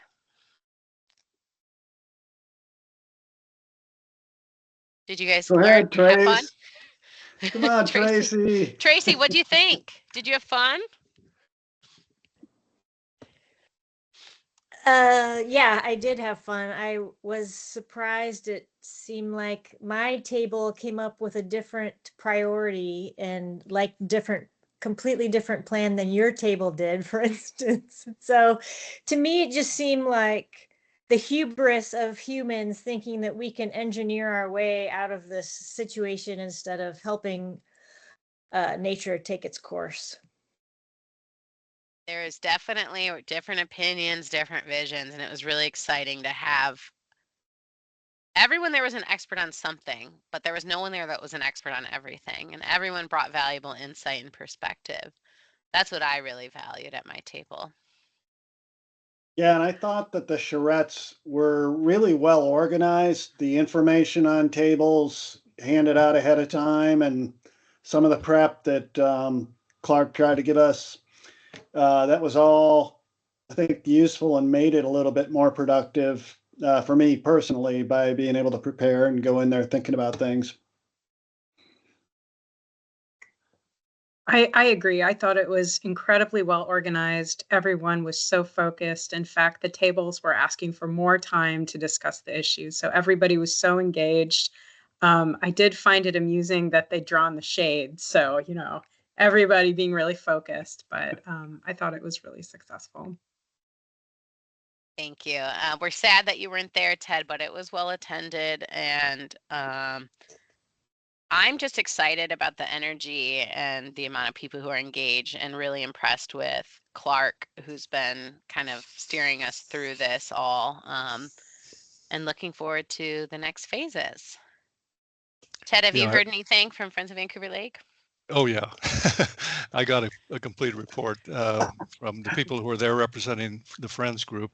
But I wanted to just divert it for a second and talk about the possibility, and it's certainly a possibility, and maybe even a remote possibility, of obtaining some additional funding to the state legislature this year to really button up and finish this work. Because even though it sounds like you made great strides at the last TAG meeting, it still isn't going to get us over the finish line. And the finish line is something that means we can actually start moving for a project at Vancouver Lake of some sort.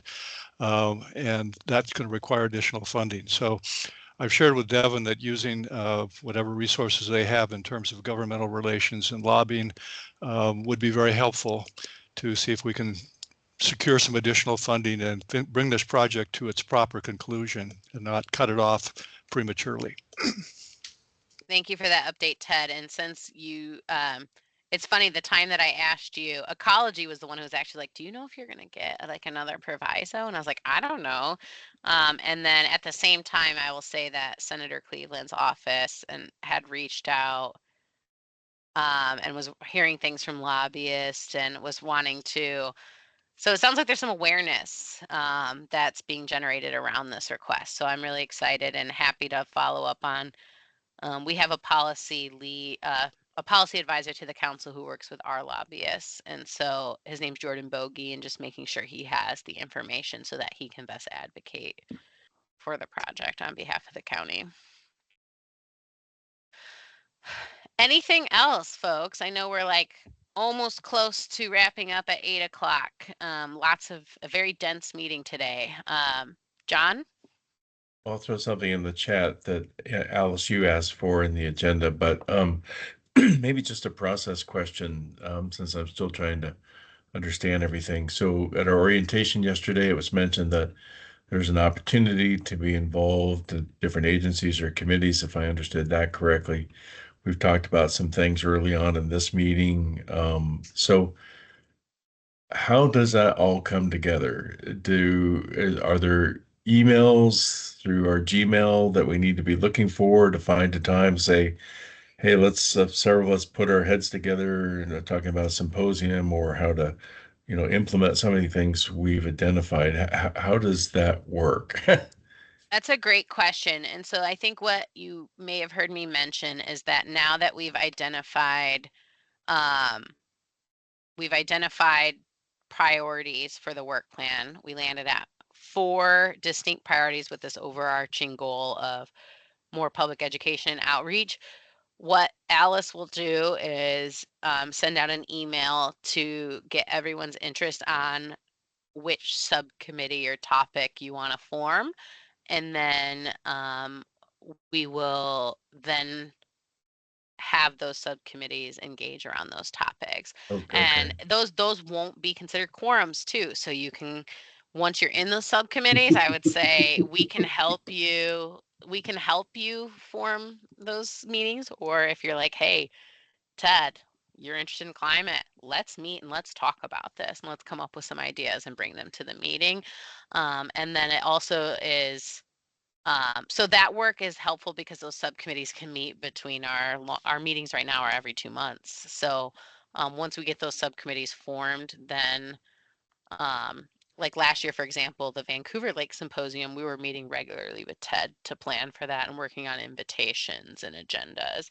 The rate study group, we were working on letters of recommendation with them directly. And so then we can form those subcommittees, and within those subcommittees, folks can start to prioritize the topics, if there's a study or speakers you want, and kind of really set your own vision for what you would like us to work on, and really how you would like to be embedding climate into the work we're doing in the Clean Water Division, how we should be considering nutrient management.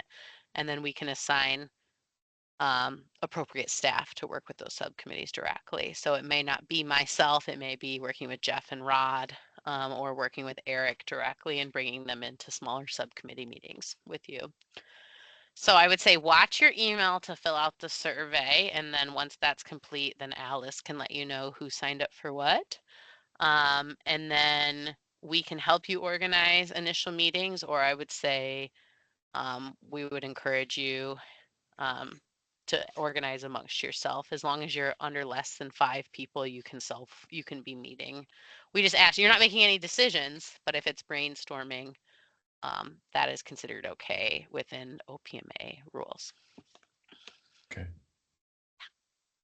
And it would be, obviously, just CC me on the emails that you're going to be meeting, or what you've come up with, or all those things, so that if there was a records request, then it can be, and use your, your Clean Water Commission out email, so that all that OPMA stuff and the public records requests information is easily attainable, and it's not something that is burdensome on you. So when can you move it to the next slide?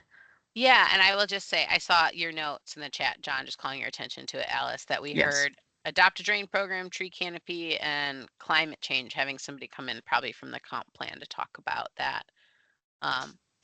We also have a 20-year capital facilities planning requirement under GMA that might be a good one to loop you in on, Phil. Just putting that plug in for you. Go ahead, Alice. Sure. Yesterday we had the Clean Water new orientation, new commissioners orientation, was really well attended, had great information.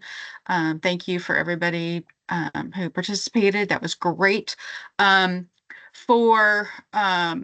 wanted to spend a little bit of time with everybody to talk a little bit about the calendar for the upcoming year and what you want. Sorry, I'm going my to, apologies. that's fine. I'm going to steal it for just a second. So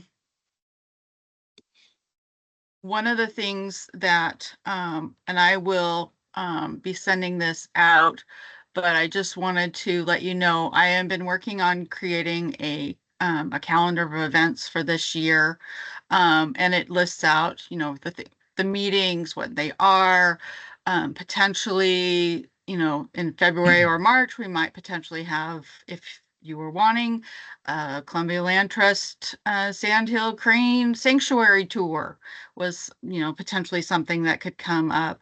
In April is the next commission meeting, and then sometime in April or May, most likely you'll be doing presenting to the council. It will be an hour on a Wednesday morning, so you can be thinking about those kind of things, and it will be hybrid, and it'll be either at the PSC or on computer. There is potentially maybe April, May, or June, a spring meeting, if you wanted to have a secondary special meeting, and we'll get into that. And in May, May 20th and 21st, they'll be having MuniCon down at the Vancouver Hilton regarding stormwater training. So something to be thinking about for yourselves. And then June, and I've, been listing out the different things. And then also potentially another field trip either in June, July. And I don't know why it's being weird on me. Sorry, everybody. And then August, we'll be starting up and have another meeting. We have our recruitment. This is when I start doing recruitment for the 2026. And then in September, potentially there might be an open house for the capital plan. We'll be doing interviews. Potentially there might be a fall meeting, or potentially the symposium might be in September or October. So these are some of the things that I'm going to need some direction from you on, especially in, say, at the April meeting, or I may be emailing you and asking you to please email me back on dates that work for you, so that I can narrow things down and find when things are going to be happening. So that's just a a general basis of kind of, I've got the year completely mapped out for you. And even on there, things like the Stormwater Partners Symposium is usually the third week in November. And that is something that Eric invites all of the Clean Water Commissioners to attend. It's very educational and very informational, and highly recommend it. So, and then, I've got the December meeting on there, as well as, also moving into planning for 2026. So, it's all information that's there. And what I needed from you is, everybody is talking about wanting to have speakers. And what I needed to find out from you was, do you want to have speakers presenting at your regular meetings, which means you will not have as much time for the business of the commission, but you will be better educated about the things that are going on? Or would you rather have a special meeting, one or two special meetings, where I can have multiple speakers come in and give presentations and have it be presentation heavy? What are your thoughts? I've done both, and so and I can then schedule accordingly. I think if maybe I might offer, Alice, when we send out the survey for folks to indicate which subcommittees they're in, maybe we can include a spot for people to also say which speakers they're interested in and whether or not they're internal county employees versus external partners. And then we can bring that back for a more informed discussion for the commission to really narrow down and prioritize who they want to hear from. And then we can go from there to decide if we want to set up some non-mandatory even speaker, like lunch and learns, or special meetings where Yeah. not everyone has to be there, but we can present those opportunities. So let's maybe, if folks are okay with that, since we're close to time, table that and get input through the survey that you'll be putting together, Alice. Okay. And then so we will hold off on that again. So and I'm hearing that people want to do tours, but I will ask that in the survey as well. And then just general information. It is I wanted to encourage you in my miscellaneous to go on to the Google Drive, and in there I have, under the general information, I have the roster for the commissioners. This is not something that's out for the public, because it has your personal addresses and phone numbers on there. And so please verify that they are correct and let me know if it is or is not. So that's on there, as well as the sorry, the bylaws and your bios are on there, and a couple of other things. And just as a quick reminder, I've talked about the OPMA. Everybody is up to date on, I have 2 new commissioners who haven't yet gotten their in, but they just found out about it yesterday. But everybody else is up and is good through 27, I believe. So just wanted to make sure you're all aware of that. We do need to review the bylaws this year. And it shouldn't take that long. Look, because we just did a really deep dive 2 years ago, year and a half ago. So I would like to have somebody, a couple people potentially who are interested. You can let me know as part of the survey if you would like to help with that, and we can come back and have it go forward. I don't know if you would like to do a change to this bylaws now, or if you would like it to wait until the April meeting. One of the things on the bylaws that we found when I was reviewing it for the last for yesterday's meeting was that it incorrectly has the meeting time as 6:30 when we've been meeting at 6. So I will let you, I hadn't heard from anybody whether that was something you wanted to do now or not. Do we have time to make a motion to change that? I think we It probably takes- do if folks are okay with that. That's an easy change, but let's, reserve time to look at the bylaws in much more detail than just this one change. Oh, yeah. I mean, well, if you wanted, if it was it's just this Scrivener error and change the Scrivener error, we could get that done and I could get it to that, and then we can have the rest of the process be something that happens throughout. I just don't like having things that are bylaws not be correct. Sure. So, Yeah, why don't we- Alice, I think, oh, go ahead, Ted.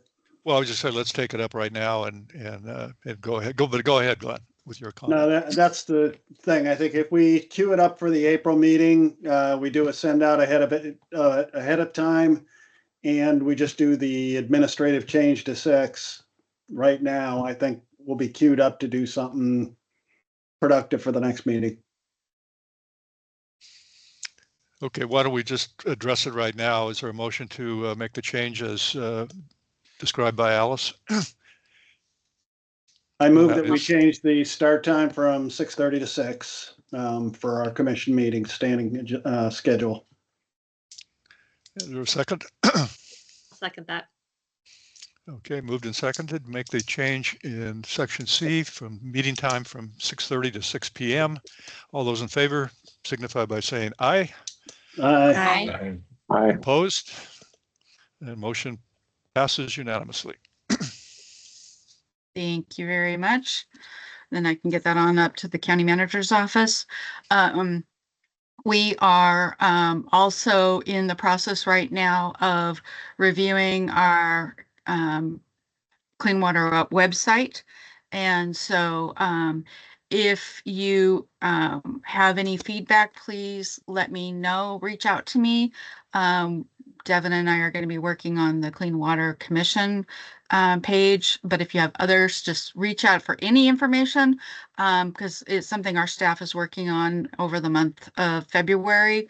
But we aren't actively, we're working on it internally. So just give me the information and then I can make sure that it gets to the right people or, especially if it's something simple. So it's a nice information to have. Also, the stormwater management plan, the SWAMP, we're in the process of updating that, something we do every year. It's part of our annual report that Rod Swanson submits to Ecology. And so that will be coming, we're in the process of updating that currently. And we should have a draft that will be sent out for the public to review by end of February, first part of March. As soon as I get it, I always send it out to the commission. It is a live active document that is open and available for people to make comments all year long. But if you could, if there are things you'd like to make a comment, please do by March 11th, and I'll give you the information on that. Anyway, and then we will, and we can always get back to it, and it's there, and it's something that actually the commission are probably the people that have given the most feedback and the most meaningful feedback in the past. But it's completely voluntary. It's just something that is nice to do. And then we will be submitting, and actually, I guess if Devin, if you wanted to go back and share my screen, I was just thinking about that. Because this is the last thing was the survey. Yes. And so I and think it's the survey. So it's the survey on your experience. I'll be getting that out. And then also I'll be scheduling some one-on-ones with everybody to get to know you better and have you be able to know me a little better, and so that we can work better moving forward, because it's one of the things for everybody. So, and I Thank you, think Alice. Alice, I I'm think sorry, that's it. just Um, just a quick question. So you'll post the calendar, the draft calendar, and then through the survey, will we identify those things that we're going to be involved in our availability, or will Well, that be done? yes, it'll be something that will be updated for every meeting. And so you'll Okay, be getting okay. it every meeting with it being updated. And there's a lot of placeholders in there right now, just so that you'll see that these are the options that are available, and we know what people's schedules are like. And it's something that hopefully at the next meeting, we will have some time that we can actually devote towards planning out your priorities for the year in how you would like me to move forward with this. So that's something that I would like to make sure that we allow enough time for that to happen. Perfect. So Thank you. And I think I would offer, Alice shared that calendar tonight as like an example of how we'll be providing you with a roadmap of events for this year. And so we'll be using the follow-up survey to help populate and finalize a more formal schedule. So I wouldn't, No. I think the survey will be your main way to weigh in on your priorities, and then your priorities will ultimately be transferred to that annual calendar that you will see an updated version of. So that was meant to be shared more today as a reference for you to see how we'll be providing you with a roadmap of the year. And I know that we're at time, and I see that Allison, you just popped. People are probably hungry, and we didn't take a break. So I would recommend that, Ted, you close us out. I'd like to close it out with one more comment, and that's that in that survey, I'd like to have people address the issue of our hybrid meetings. I'm an old-fashioned guy. I've been going through team meetings and Zoom meetings for 4 years now, and I'm not a fan of them. And I can understand why we want to do them and how convenient it is, but I think meeting in person in our quarters at the Clark County facility engages people more actively in the business of the commission. So I'd like to, in this survey, if you can, Alice, ask the question is, are you able to participate other than remotely in most of our meetings? And if you can't, that's fine. I just want to know what the sentiment is of the majority of our commission members, because I do feel that we get better participation and better meetings when we all are sitting around the table talking. So, and with that, I would entertain a motion to adjourn. Motion to adjourn. So we are adjourned at 8:05 p.m. Thanks everybody for attending. Thank 2 you all. hours It's going and to be 1 guys. minute. Thank you, All right. everyone. Yep, It's gonna be an thanks. exciting Have a great year. evening. Bye, All right. everybody. Thank you for being here, Bye. Jenny. Bye-bye. Take care.